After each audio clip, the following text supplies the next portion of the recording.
أعوذ بالله من الشيطان الرجيم. قل هذه سبيلي أدعو إلى الله على بصيرة أنا ومن اتبعني وسبحان الله وما أنا من المشركين.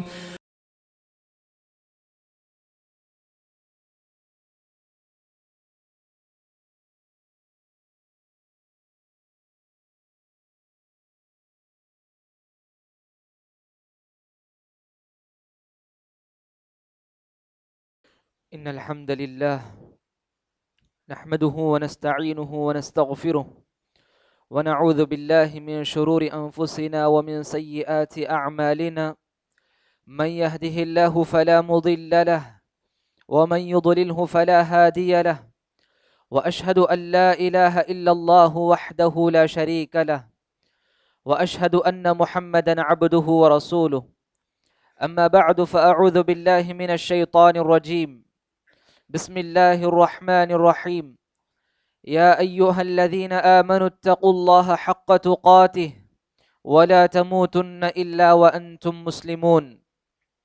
يا أيها الناس اتقوا ربكم الذي خلقكم من نفس واحدة وخلق منها زوجها وبث منهما رجالا كثيرا ونساء، واتقوا الله الذي تساءلون به والأرحام إن الله كان عليكم رقيبا.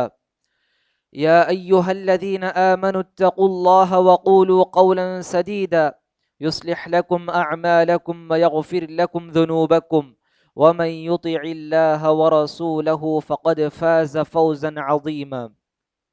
أما بعد فإن خير الحديث كتاب الله، وخير الهدي هدي محمد صلى الله عليه وسلم، وشر الأمور محدثاتها، وكل محدثة بدعة، وكل بدعة ضلالة، وكل ضلالة في النار. فأعوذ بالله من الشيطان الرجيم. من عمل صالحا من ذكر أو أنثى وهو مؤمن فلنحيينه حياة طيبة ولنجزينهم أجرهم بأحسن ما كانوا يعملون. تمام تعریفیں، بزرگی و کبریائی اس اللہ وحدہ لا شریک کے لیے لائق و زیبا ہے، جو ساری کائنات کا پروردگار اور پالنہار ہے۔ درود و سلام ہو سارے انبیاء پر، خصوصاً پیارے نبی محمد صلی اللہ علیہ وسلم پر، جنہوں نے ہر خیر کی طرف ہماری رہنمائی کی۔ حاضرین جمعہ، عزیز نوجوان دوستوں اور قابل احترام میری ماؤں اور بہنوں، خطبہ مسنونہ کے بعد سورۃ النحل کی ایک آیت آپ کے سامنے پڑھی گئی۔ اس آیت کا مفہوم یہ ہے کہ جو بھی مومن بندہ یا مومن بندی نیک کام کرے گی، ہم اس کو بہترین اور عمدہ زندگی عطا کریں گے، اور ہم اس کو اس کے اعمال کا بہترین بدلہ اس دنیا میں بھی اور آخرت میں بھی عطا کریں گے۔ انسان اس دنیا میں مختلف قسم کی چیزوں سے لذتیں حاصل کرتا ہے، کبھی کھانے پینے پہننے کی چیزوں سے لذت حاصل کرتا ہے، کبھی سیر و تفریح سے اپنے آپ کو سکون پہنچاتا ہے، کبھی اپنوں سے ملاقات کر کے دل بہلا لیتا ہے، مگر یہ ساری لذتیں، سارا سکون وقتی طور پر ہوتا ہے۔ یہ سارا سکون، ساری لذتیں جسمانی لذت ہوتی ہے، کھانے کے بعد انسان کی وہ لذت ختم ہو جاتی ہے، سیر و تفریح کے بعد انسان اپنے آپ میں سکون محسوس کرنے لگتا ہے، مگر یہ ساری چیزیں وقتی طور پر ہیں۔ دائمی حقیقی جو لذت ہوتی ہے اس کا تعلق ہمارے دل سے ہوتا ہے، اس کا تعلق ہمارے روح سے ہوتا ہے۔ وہ کون سی لذتیں ہیں جس کا تعلق ہمارے دل سے ہے، ہمارے روح سے ہے؟ وہی عبادتوں کی لذت ہے۔ خیر القرون صحابہ کا زمانہ تھا، سب سے بہترین زمانہ صحابہ کا زمانہ تھا، پھر تابعین، تبع تابعین کا زمانہ، اس کو خیر القرون کہا جاتا ہے۔ اللہ کے رسول صلی اللہ علیہ وسلم نے فرمایا، خیر القرون قرنی ثم الذین یلونہم ثم الذین یلونہم، کہ بہترین زمانہ میرا زمانہ ہے، یعنی صحابہ اکرام کا زمانہ تھا، پھر تابعین کا زمانہ، پھر تبع تابعین کا زمانہ تھا۔ انہوں نے اپنی زندگیوں میں کس طرح سے عبادتوں کی لذت کو محسوس کیا، اس کے چند نمونے آج کے خطبے میں معلوم کریں گے۔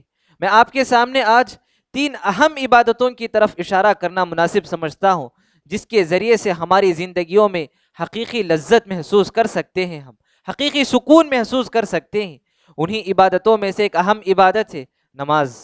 نماز یہ ایسی عبادت ہے، اس عبادت کے حوالے سے اللہ کے رسول صلی اللہ علیہ وسلم نے فرمایا، جعلت قرۃ عینی فی الصلاۃ، میری آنکھوں کی ٹھنڈک اسی نماز میں رکھی گئی ہے۔ کیوں نماز کو آنکھوں کی ٹھنڈک بتایا گیا؟ کیوں نماز کو ہماری زندگی کی لذت کا سبب بتایا گیا؟ اس لیے کہ ہم نماز میں اپنے پروردگار سے ہم کلام ہوتے ہیں، اپنے پروردگار سے سرگوشی کرتے ہیں۔ اسی لیے اللہ کے رسول صلی اللہ علیہ وسلم کی زندگی کو جب ہم دیکھتے ہیں تو آپ صلی اللہ علیہ وسلم کی زندگی میں جب بھی کوئی پریشانی آتی، فوراً اللہ کے رسول صلی اللہ علیہ وسلم نماز کی طرف رجوع کیا کرتے تھے۔ حذیفہ بن یمان رضی اللہ عنہ کہتے ہیں، کان النبی صلی اللہ علیہ وسلم اذا حزبہ امر صلی، جب بھی آپ صلی اللہ علیہ وسلم کو کوئی پریشانی آتی، کوئی بھی اہم معاملہ پیش آتا، تو اللہ کے رسول فوراً نماز کو آیا کرتے تھے، فوراً نماز پڑھتے تھے۔ نماز کے ذریعے سے اللہ کے رسول اس پریشانی کا حل تلاش کرتے تھے۔ اور اللہ کے رسول صلی اللہ علیہ وسلم بلال رضی اللہ عنہ سے کہتے، یا بلال قم ارحنا بالصلاۃ، نماز کے ذریعے سے ہم اپنے آپ کو آرام پہنچاؤ، نماز کے ذریعے سے مجھے لذت پہنچاؤ۔ اس طرح سے اللہ کے رسول صلی اللہ علیہ وسلم نماز کے ذریعے سے لذت حاصل کیا کرتے تھے، کیونکہ اللہ کے رسول صلی اللہ علیہ وسلم کی زندگی میں آپ دیکھ سکتے ہیں ایسی بہت ساری مثالیں۔ اگر انسان رزق کو لے کر پریشان ہے، رزق کے معاملے میں پریشان ہے، قرآن کہتا ہے وَأْمُرْ أَهْلَكَ بِالصَّلَاةِ وَاصْطَبِرْ عَلَيْهَا، اے نبی آپ اپنے گھر والوں کو بھی حکم دیجئے کہ وہ نماز کی پابندی کرے اور اس پر جمے رہیں۔ پھر اللہ آگے کہتا ہے لا نسألك رزقا نحن نرزقك، ہم آپ سے روزی نہیں طلب کر رہے، ہم آپ کو روزی عطا کریں گے۔ نماز کے ذریعے سے اللہ تعالی ہمیں روزی عطا کریں گے۔ اور اسی طرح اللہ تعالیٰ قرآن مجید میں کہتی وَاسْتَعِينُوا بِالصَّبْرِ وَالصَّلَاةِ، کہ اے لوگو، اے ایمان والو، تم نماز کے ذریعے سے اللہ سے مدد حاصل کرو۔ اگر ہماری کوئی بھی پریشانی کیوں نہ ہو، ہم نماز کے ذریعے سے اللہ تعالیٰ سے اپنے مسائل کا حل تلاش کریں۔ تابعین ان کی نمازیں کیسی ہوا کرتی تھی، ان کی نمازوں میں کیسی لذت ہوا کرتی تھی۔ جب وہ نماز کے لیے کھڑے ہوتے تو یہ بھول جاتے کہ میرے بازو کون کھڑا ہے، اتنی نماز میں منغمس ہوا کرتے تھے، اتنی نماز میں ان کی گہرائی ہوا کرتی تھی۔ اور اسی طرح سلف صالحین کی نمازوں کی مثالیں آپ دیکھیں، ما صلیت صلاۃ الا واشتقت الی ما بعدها، جب بھی میں کوئی نماز پڑھتا ہوں، نماز سے فارغ ہونے کے بعد دوسری نماز کی یاد مجھے ستانے لگتی ہے۔ جب انسان فجر کی نماز ادا کر لیتا ہے تو پھر اس کے بعد دوسری نماز کی ان کی یاد تازہ ہونے لگتی ہے کہ میں کب دوسری نماز کے لیے آگے بڑھوں۔ یہ ہوا کرتی تھی اسلاف کی نمازیں، ان کی نمازوں میں اس طرح سے لذت ہوا کرتی تھی۔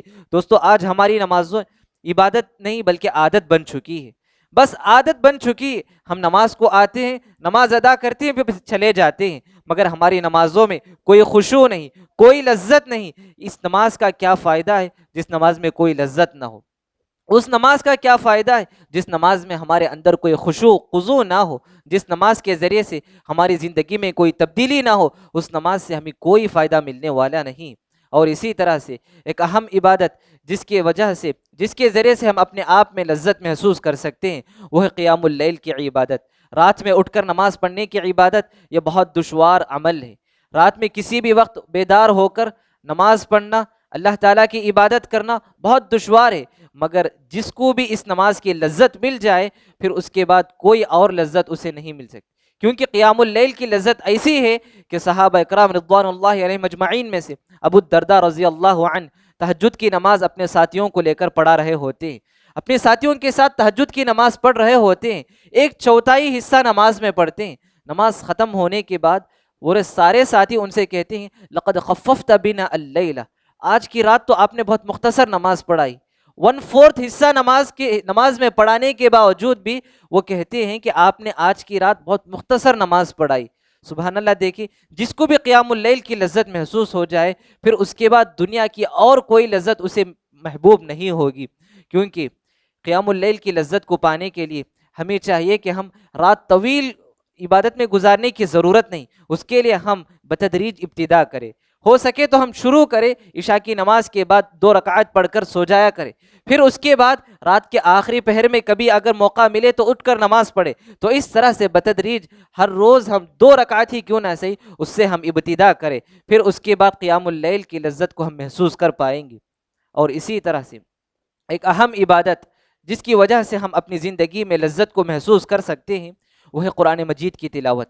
تلاوت قرآن مجید کے ذریعے سے ہم اپنی زندگی میں لذت کو محسوس کر سکتے ہیں، ہم سکون کو محسوس کر سکتے ہیں، کیونکہ قرآن مجید کی تاثیر، اس کی مٹھاس، اس کی لذت کی گواہی دشمنوں نے دی۔ ولید ابن المغیرہ نے جب پیارے نبی صلی اللہ علیہ وسلم کے زبانی سورۃ طٰہٰ کی چند آیتیں سنی تو اس نے یہ گواہی دی وَإِنَّ لَهُ لَحَلَاوَةً، قرآن مجید کیا ہی میٹھی زبان ہے اس کی، کیا ہی میٹھا پیغام ہے اس کا۔ اس کے بعد اللہ کے رسول صلی اللہ علیہ وسلم کے پاس تو وہ آ کر اعتراف نہیں کیا، بلکہ جا کر اپنے قریش کے لوگوں کے پاس اس نے اپنا اعتراف کیا۔ تو دوستو قرآن مجید کی لذت ایسی ہے کہ اللہ کے رسول صلی اللہ علیہ وسلم جب قرآن مجید کی تلاوت کیا کرتے تھے آپ کا معمول کیسا تھا، آپ کا ریاکشن کیسا تھا۔ اللہ کے رسول صلی اللہ علیہ وسلم کے بارے میں صحابہ کہتے ہیں جب اللہ کے رسول صلی اللہ علیہ وسلم قرآن مجید کی تلاوت کرتے تو آپ کے سینے سے ویسے ہی آوازیں نکلتی تھی جیسے ہانڈی سے پانی کے کھولتے کی آواز نکلتی ہے۔ پانی کے کھولنے کی آواز جس طرح سے ہانڈی سے نکلتی ہے اسی طرح کہ آپ صلی اللہ علیہ وسلم کے دل سے رونے کی آواز نکلتی تھی۔ عثمان بن عفان رضی اللہ عنہ تیسرے خلیفہ ہیں، انہوں نے کہا لو طہرت قلوبنا ما شبعتنا من کلام ربنا، اگر ہمارے دل پاک ہوتے، اگر ہمارے دل صاف ہوں گے تو ہم کبھی اللہ تعالیٰ کے کلام سے سیر نہیں ہوں گے، کیونکہ آج مسئلہ یہ ہے کہ ہمارے دلوں میں ہر طرح کی برائی ہے، دلی امراض کی وجہ سے آج ہمارے دل قرآن مجید کی لذت کو محسوس نہیں کر پا رہے ہیں۔ اس کے بعد سلف صالحین کہا کرتے تھے اذا غابت الشمس یوما ما نظر فی کتاب اللہ یبکی، کہ جب سورج غروب ہو جاتا وہ دن وہ قرآن مجید کی تلاوت نہیں کرتے تو وہ رونے لگتے تھے کہ آج کا دن میرا ایسا گزر گیا کہ میں آج قرآن کو نہیں پڑھ سکا۔ تو دوستو ہر روز قرآن مجید کی تلاوت کو پڑھنے کے لیے اپنا معمول بنایا کرے، قرآن سے اپنا تعلق جوڑے، قرآن سے ہم اپنی محبت کو جوڑ کر رکھیں۔ تو اب سوال یہ پیدا ہوتا ہے کہ ہم قرآن مجید سے اپنے آپ کو کیسے جوڑ کر رکھیں گے، قرآن مجید کی لذت کو کیسے ہم حاصل کریں گے۔ اس کے لیے ہمیں 3 اہم باتوں کی طرف بتانا مناسب سمجھتا ہوں۔ سب سے پہلی بات یہ ہے کہ ہم قرآن مجید کی عظمت کو اپنے دل میں پیدا کریں۔ قرآن مجید کی عظمت کو اگر ہم اپنے دل میں پیدا کریں گے تو یقیناً قرآن مجید کی لذت ہمارے دل میں آئے گی۔ اکرمہ رضی اللہ عنہ کہا کرتے تھے جب بھی وہ مصحف ہاتھ میں لیتے تو یہ کہتے ھذا کلام ربی، ھذا کلام ربی، یہ میرے پروردگار کا کلام ہے، یہ اللہ کا کلام ہے، یہ کہہ کر اس کو اپنے سینے سے لگا لیا کرتے تھے۔ تو اس طرح جب قرآن مجید کی عظمت ہمارے دل میں آئے گا پھر اس کے بعد ضرور قرآن کی لذت کو ہم اپنے آپ میں محسوس کریں گے۔ اور اسی طرح سے یہ بھی ہم عقیدہ رکھیں قرآن کو پڑھتے ہوئے یہ قرآن ہمارے لیے شفا ہے۔ قرآن کو نازل کرنے کا جو مقصد تھا خود اللہ تعالیٰ قرآن میں کہتے ہیں وَنُنَزِّلُ مِنَ الْقُرْآنِ مَا هُوَ شِفَاءٌ، ہم نے قرآن کو نازل کیا اس لیے کہ قرآن شفا ہے، ہمارے جسم کے لیے بھی شفا ہے، ہمارے روح کے لیے بھی شفا ہے۔ تو لہٰذا اگر قرآن کو ہم شفا کے ارادے سے اگر ہم پڑھیں گے، قرآن دوا نہیں ہے بلکہ قرآن شفا ہے اللہ تعالیٰ نے کہا۔ اور اسی طرح قرآن کی لذت کو پیدا کرنے کے لیے ہم اس کے معانی کو غور سے پڑھنے کی کوشش کریں، قرآن مجید کو اس کے معانی اور ترجمے کے ساتھ پڑھنے کی کوشش کریں۔ آج ماشاء اللہ ہمارے پاس قرآن مجید کے مختلف ترجمے موجود ہیں، مختلف تفاسیر موجود ہیں، اگر ہمارے پاس نسخے کی شکل میں نہ بھی ہو تو ایپس کی شکل میں آج ہمارے پاس موجود ہے۔ کوشش کریں دن میں 1 آیت ہی کیوں نہ صحیح ہم ترجمے کے ساتھ پڑھنے کی کوشش کریں۔ سورۃ الفاتحہ کو ہم بار بار پڑھتے ہیں، سالوں سے ہم سورۃ الفاتحہ پڑھتے ہیں، ہم میں سے کتنے ہیں جن کو سورۃ الفاتحہ کا ترجمہ معلوم ہے؟ جب ہم نماز میں پڑھتے ہیں تو کتنے ایسے ہیں سورۃ الفاتحہ کو اس کے ترجمے کے ساتھ غور سے سننا چاہتے ہیں؟ بس آئے نماز سورۃ الفاتحہ ہی نہیں بلکہ دوسری سورتوں کو بھی ایسے ہی سن کر چلے جاتے ہیں۔ کوشش کرے ایک آیت کر کے ایک دن میں سورۃ الناس سے ابتدا کرے، دن میں 1 آیت کا ترجمہ پڑھے۔ تیسیر الرحمن ایک ایپ ہے پلے اسٹور میں آپ جا کر دیکھ سکتے ہیں تیسیر الرحمن، جس میں آپ کو لفظی ترجمہ بھی مل جائے گا اور با محاورہ ترجمہ بھی مل جائے گا اور اس کی مختصر تفسیر بھی آپ کو اس میں مل جائے گی۔ آپ اس کے ذریعے سے قرآن کو پڑھنے کی کوشش کریں، ترجمے کے ساتھ اگر ہم پڑھیں گے تو یقیناً خود بخود قرآن کی لذت بھی محسوس ہوگی، وہیں پر نماز میں بھی ہم جب پڑھیں گے تو اس کی لذت کو ہم محسوس کر پائیں گے۔ اب سوال یہ پیدا ہوتا ہے کہ ہم ان لذتوں کو کیسے حاصل کریں گے؟ ہم بھی وہی قرآن پڑھتے ہیں جو اسلاف پڑھا کرتے تھے، ہم بھی وہی نمازیں پڑھ رہے ہیں جو وہ پڑھا کرتے تھے، ہم بھی وہی روزے رکھ رہے ہیں جو وہ روزہ رکھا کرتے تھے، اس کے باوجود بھی ہماری عبادتوں میں کیوں وہ لذت نہیں محسوس ہو رہی ہے؟ اس کی بنیادی دو وجوہات ہیں۔ تو سب سے پہلی وجہ یہ ہے اور اہم وجہ بھی یہ ہے کہ ہم اپنے آپ کو گناہوں سے پاک رکھیں، ہم اپنے دامن کو محرمات سے، چاہے وہ چھوٹا گناہ ہی کیوں نہ ہو، صغیرہ گناہ ہی کیوں نہ ہو، اس سے جہاں تک ہو سکے ہم اپنے آپ کو اس سے دور رکھنے کی کوشش کریں۔ تابعین حسن البصری رحمہ اللہ کے بارے میں آتا ہے، اور اسی طرح فضیل بن عیاض رحمہ اللہ خود وہ کہتے ہیں حرمت قیام اللیل 5 اشہر بسبب ذنب اذنبتہ، 5 مہینے تک میں قیام اللیل سے محروم رہا۔ سبحان اللہ، دیکھیے فضیل بن عیاض رحمہ اللہ تابعین میں ان کا شمار ہوتا ہے، خیر القرون، جیسا کہ میں نے کہا تھا۔ یہ کہہ رہے ہیں کہ 5 مہینے تک قیام اللیل سے میں محروم رہا، کس وجہ سے؟ بس ایک گناہ کی وجہ سے، جس کی وجہ سے میں 5 مہینے تک قیام اللیل سے محروم رہا۔ کسی نے ان سے پوچھا وہ کیا گناہ تھا جس کی وجہ سے آپ 5 مہینے تک قیام اللیل سے محروم رہے؟ انہوں نے کہا میں مسجد میں داخل ہوا، دیکھا کہ ایک شخص گڑ گڑا کر دعا کر رہا ہے، دل ہی دل میں نے سوچا کہ شاید یہ دکھاوے کے لیے رو رہا ہے، شاید یہ ریاکاری کے لیے، لوگوں کو دکھانے کے لیے گڑ گڑا کر اللہ سے مانگ رہا ہے۔ بس میرے دل میں اس کے سلسلے میں یہ ارادہ تھا جس کی وجہ سے میں 5 مہینے تک قیام اللیل سے محروم رہا۔ سبحان اللہ، دیکھیے ایک چھوٹا سا گناہ جس کی وجہ سے اللہ تعالی ہمیں عبادت کی لذت ہی نہیں بلکہ عبادت سے ہی اللہ تعالیٰ محروم کر دیتے ہیں۔ اسی طرح ابراہیم ابن ادہم رحمہ اللہ سے کسی نے پوچھا کہ میں قیام اللیل کے لیے، تہجد کی نماز پڑھنے کے لیے بیدار ہونے کی بہت کوشش کرتا ہوں، اس کے باوجود بھی میں بیدار نہیں ہوتا، کیا وجہ ہے؟ انہوں نے کہا کہ لا تعصیہ بالنہار، کہ تم دن کے اوقات میں آپ نافرمانی مت کرو، اللہ تعالیٰ کی معصیت کا ارتکاب نہ کرو، کیونکہ اس کے بعد انہوں نے کہا والعاصی لا يستحق ذلك الشرف، کیونکہ گنہگار کو یہ جو عظیم مرتبہ ہے، یہ جو عظیم عبادت ہے، یہ عبادت کا وہ مستحق نہیں ہوگا۔ اور اسی طرح سے خصوصاً خواتین کے لیے اللہ کے رسول صلی اللہ علیہ وسلم نے فرمایا، طبرانی کی روایت ہے، لا تجد امرأة حلاوة الایمان حتى تؤدي حق زوجها، کہ عورت اپنے آپ میں عبادت کی لذت کو حاصل نہیں کر پائے گی یہاں تک کہ وہ اپنے شوہر کے حقوق کو ادا نہ کرے، کیونکہ خواتین اپنے شوہروں کو جب ان کے حقوق کو ادا نہیں کرے گی تو وہ اپنے عبادتوں میں لذت کو محسوس نہیں کرے گی۔ شادی سے پہلے وہ عبادت کر رہی ہوگی، شادی سے پہلے وہ قیام اللیل کی پابندی کر رہی ہوگی، شادی سے پہلے وہ قرآن مجید کی تلاوت کر رہی ہوگی، مگر شادی کے بعد اگر وہ اپنے شوہر کے حقوق کو ادا نہ کرے تو ایسے میں اللہ تعالیٰ اس کو عبادت کی لذت سے محروم کر دیتے ہیں۔ اور اسی طرح سے دوسری اہم چیز جس کی وجہ سے آج ہم عبادتوں میں لذت کو نہیں محسوس کر رہے ہیں، اس کی اہم وجہ یہ کہ ہم عبادت کے لیے اپنے آپ کو تیار کریں، عبادت کے لیے ہم اپنے آپ کو تیار کریں اس طرح سے کہ اگر ہم نماز کے لیے آنا چاہتے ہیں تو وقت سے پہلے نماز کو آنے کی کوشش کریں۔ اگر ہم نماز کو وقت گزرنے کے بعد یا امام کے کھڑنے کے بعد جلدی میں اگر ہم نماز کے لیے کھڑے ہوں گے تو اس نماز میں سکون نہیں ہوگا، اس نماز میں خشوع نہیں ہوگا، اس نماز میں لذت محسوس نہیں ہوگی، کیونکہ اس کے لیے کہنے کا مقصد یہی تھا کہ ابھی ہم 2-4 ہفتوں میں رمضان کے مہینے میں داخل ہونے والے ہیں، ایک مبارک مہینے میں داخل ہونے والے ہیں، اس کے لیے ہم اپنے آپ کو ابھی سے تیار کریں۔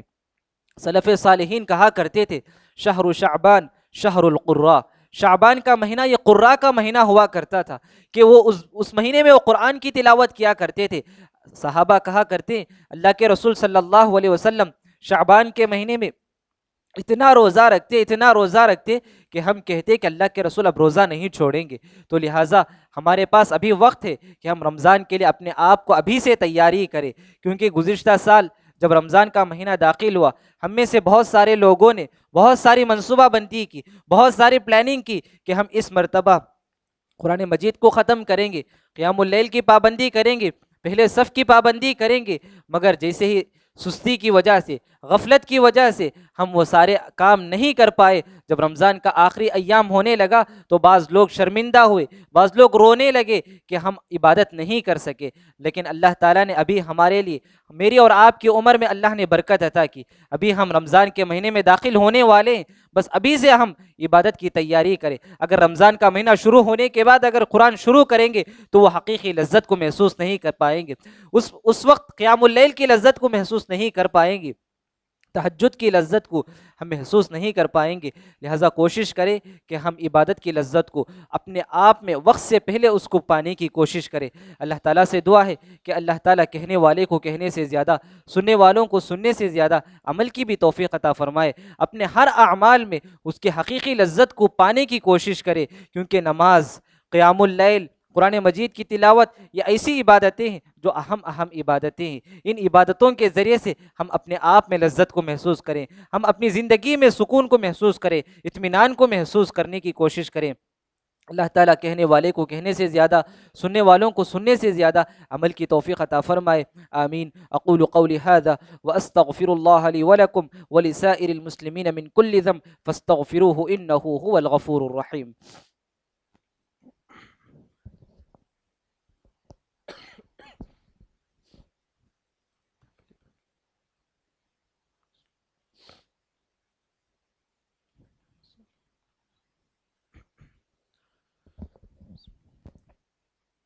إن الحمد لله نحمده ونستعينه ونستغفره ونعوذ بالله من شرور أنفسنا ومن سيئات أعمالنا، من يهده الله فلا مضل له ومن يضلله فلا هادي له، وأشهد أن لا إله إلا الله وحده لا شريك له، وأشهد أن محمدا عبده ورسوله. أما بعد فأعوذ بالله من الشيطان الرجيم. إن الله وملائكته يصلون على النبي يا أيها الذين آمنوا صلوا عليه وسلموا تسليما. اللهم صل على محمد وعلى آل محمد كما صليت على إبراهيم وعلى آل إبراهيم إنك حميد مجيد. اللهم بارك على محمد وعلى آل محمد كما باركت على إبراهيم وعلى آل إبراهيم إنك حميد مجيد. ربنا آتنا في الدنيا حسنة وفي الآخرة حسنة وقنا عذاب النار.